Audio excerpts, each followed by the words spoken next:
السلام عليكم ورحمة الله وبركاته. يقدم لكم مطبخنا اليوم نوع من الخبز الطيب والهش والسهل التحضير وغير المكلف، وهو الخبز التركي. أتمنى يعجبكم وتسوونه وتاكلونه بألف ألف عافية. ومكوناته سهلة وبسيطة وغير مكلفة ومتوفرة بكل بيت، وممكن أن تسوونه بأي وقت يعجبكم أو أي وقت تكونون محتاجين به للخبز. وتعالوا وياي حتى نشوف مكوناته. نحتاج كوبين من الطحين، وكوب حليب سائل، وظرف بيكنج باودر، وظرف فانيلا، وممكن أن نستخدم 8 غرام من البيكنج باودر والفانيلا، وبيضة واحدة، وملعقة كبيرة خمرة عجين، وملح، وملعقة كبيرة سكر، وحبة بركة وسمسم حسب الرغبة.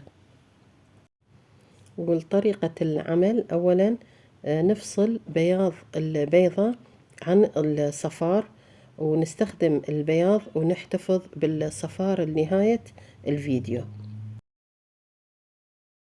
ولا تنسون تغلفون صفار البيضة ببلاستيك غذائي حتى ما تيبس الصفار.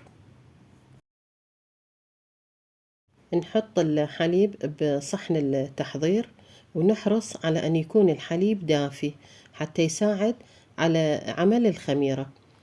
وراح استخدم الحليب الكامل الدسم، لأن ما راح نستخدم أي زيوت هذا النوع من الخبز. ونضيف بياض البيضة ونخلط حتى تمتزج المكونات. نضيف السكر والخميرة ونخلط إلى أن تتجانس كل المواد. بعد هذه العملية راح نغطيها ببلاستيك غذائي ونتركها لحد ما تطلع رغوة الخميرة. وأكيد راح نحتفظ بيها بمكان دافي، أو ممكن أن نغطيها بفوطة المطبخ. هذه العملية راح تاخذ من عندنا تقريبا 10 دقائق. وبعد أن مرت 10 دقائق راح نحصل على هذا الخليط. نفتح البلاستيك ونبدأ نضيف المواد الجافة. نضيف الطحين والملح وظرف البيكنج باودر وظرف الفانيلا، ونبدأ نعجن العجين. طبعا بهذه الفترة ممكن انه تزيدون 10 دقائق اذا شفتوا الخميرة ما اشتغلت بشكل جيد. الخبز على اختلاف انواعه شيء ضروري تواجده بالبيت، لأن تعتمد السفرة العربية عليه بشكل كبير. لذلك حبيت أقدم لكم اليوم هذا النوع السهل والطيب. بالنسبة للأشخاص اللي عندهم حساسية من حليب البقر، ممكن يستخدمون حليب جوز الهند أو حليب اللوز، أو حتى يستخدمون الماء فقط. بس أكيد راح يكون الطعم مختلف من ما نستخدم حليب البقر. عجينة هذا النوع من الخبز ما تحتاج إلى عجن كثير، ممكن أن نعجنها من 3 إلى 4 دقائق، وتتكون عندنا عجينة من النوع اللي يلتصق بالإيد. والعجينة اللي حصلنا عليها عجينة لينة وطرية.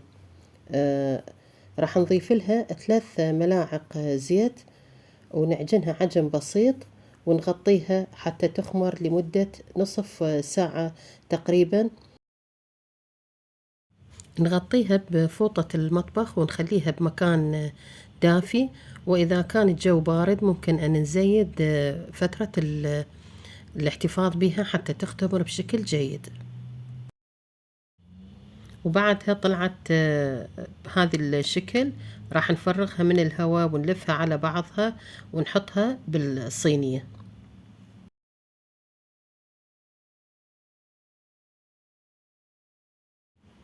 نفتحها بواسطة الإيد على قياس الصينية، أو ممكن أن نستخدم الشبك لفتحها.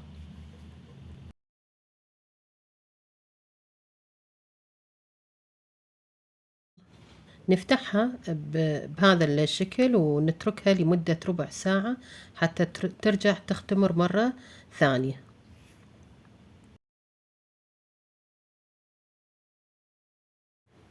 نضيف إلها صفار البيض وندهن وجهها بالتساوي، ونسوي هذه الحركة اللي الخاصة بالخبز التركي بواسطة الأصابع.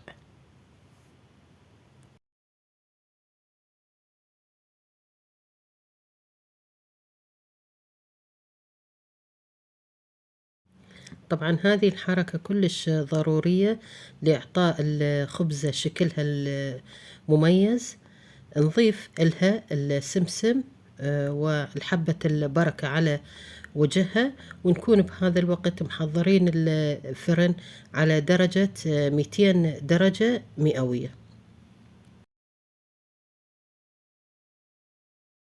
بالنسبة للعجينة علينا أن نلتزم بالمقادير اللي موجودة بالفيديو بشكل جيد، لأن كل ما تكون العجينة لينة كل ما تكون الخبزة هشة وتحتوي على فراغات وهواء بداخلها. الوقت اللي تاخذه هذه الخبزة حتى تستوي تقريبا 20 دقيقة.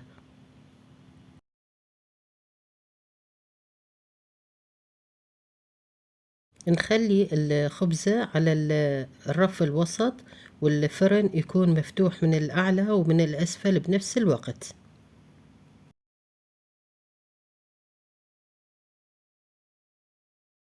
وهسه طلعت بهذا الشكل الحلو. طبعا ما أقول لكم على الريحة والهشاشة والطعم، شوفوها شلون مستوية بشكل جيد. أتمنى تجربوها وتنطوني رأيكم بها اكتبولي بالتعليقات وإذا نجحت عندكم أو لا. هذه الخبزة على طول نسويها بالفطور، خاصة ناكلها مع الجيمر العراقي والعسل، فتشي ولا أروع. اليوم قناتنا وصلت إلى أكثر من 5000 متابع، وهذا من ثقتكم وحبكم للي تقدمه القناة. يا رب يستمر دعمكم حتى نوصل إلى 10,000. شكرا من كل قلبي لكل متابع يتابع القناة ويدعمها بتعليق إيجابي. حبايبي، إذا عجبتكم وصفة اليوم أرجو أن تدعمون القناة بلايك واشتراك وتفعيل زر الجرس حتى يوصلكم كل جديد من قناتنا. أشكركم، وألتقيكم بفيديوهات أخرى إن شاء الله. مع السلامة.